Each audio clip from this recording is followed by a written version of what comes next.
শাশুড়ি বৌমা চ্যানেল থেকে স্বাগত। দেখুন আমাদের ছাদে ছোট আম গাছ কলমে, কিন্তু কি বড় বড় হয়েছিল অনেক, ঝড়ে সব পড়ে গেছে।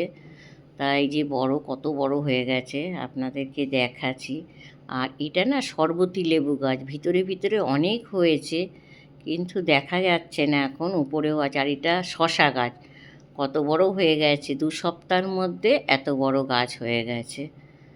হ্যাঁ, শশা হলে আপনাদেরকে দেখাবো, আবার আপনারা দেখবেন।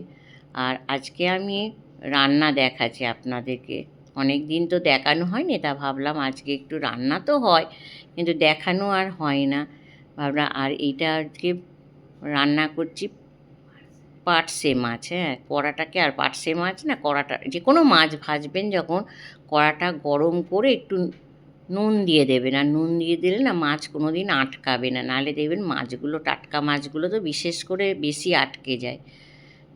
তাই এগুলো ভালো করে এবার ভেজে নেব। আর এদিকে ভেজে নেব নিয়ে, আর যা গরম পড়েছে এখন, গরমে মানুষের তো পাতলা টকের ডাল এসবই খাওয়ার দরকার মানুষের। তো এই যে তাও একটু ঝোল ঝাল, এই যে মাছগুলো ভাজছি, আপনারা দেখতে থাকুন। আর আপনারাও কি রান্না করেন সেগুলোও আমাকে জানাবেন দেখি। আর এই যে জিরে, তেজপাতা, শুকনো লঙ্কা, ওই মাছ ভাজার তেলেই আর কি ফোড়ন দিয়ে দেবো। আর একটু পেঁয়াজ দেবো, পেঁয়াজটা না দিলে কিন্তু আরও ভালো হয়, তো একটু পেঁয়াজ দিলাম।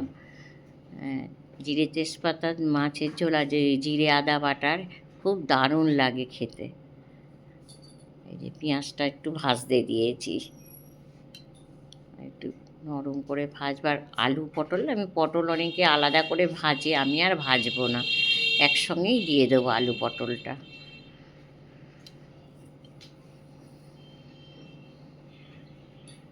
কেন পটল আলাদা ভাজলে অনেকটাই তেল আর কি লাগে, কিন্তু আর এটাও একসঙ্গে ভাজলেও স্বাদ হয় খুব সুন্দর খেতে। এটাকে ভালো করে নেড়েচেড়ে আমি একটু চাপা দিয়ে দিতে হবে, নাহলে জলটা আর কি বেরোবে, তার জন্য। আর পরে আমি যে মশলাটা দেব আমি পরে দেব এটা। আর মশলা যে দেবো একটু, ওগুলো দেখাচ্ছি। জিরে গুঁড়ো, হলুদ, একটু কাঁচা লঙ্কা বাটা, আদা, লঙ্কার গুঁড়ো আর নুন আমার সাদা নুনটা শেষ হয়ে গেছে, ওই জন্য একটু পিঙ্ক কালারের নুনটা।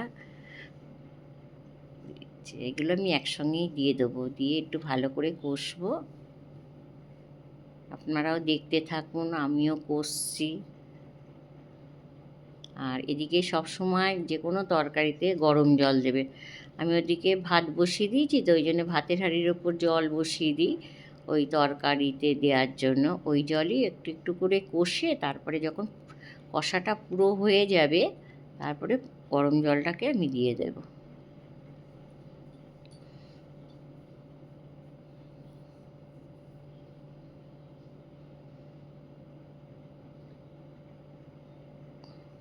এই যে অল্প জল দিলাম, দিয়ে একটু চাপা দিয়ে দেবো।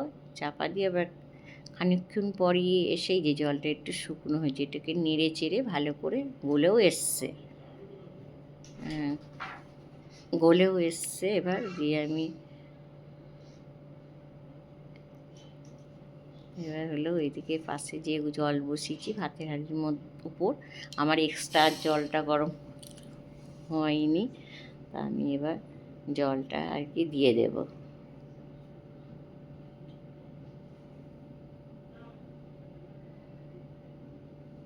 আর এইটা ফুটে গেলে তারপরে মাছটা দিয়ে দেবো আমি।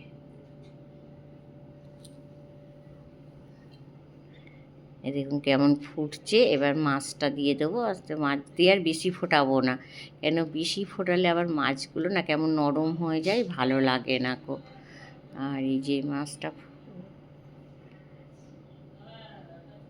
একটু নেড়ে চেড়ে যাতে মশলাটা ঢোকে, না ঢুকলেও আবার ভালো লাগবে না মশলাটা।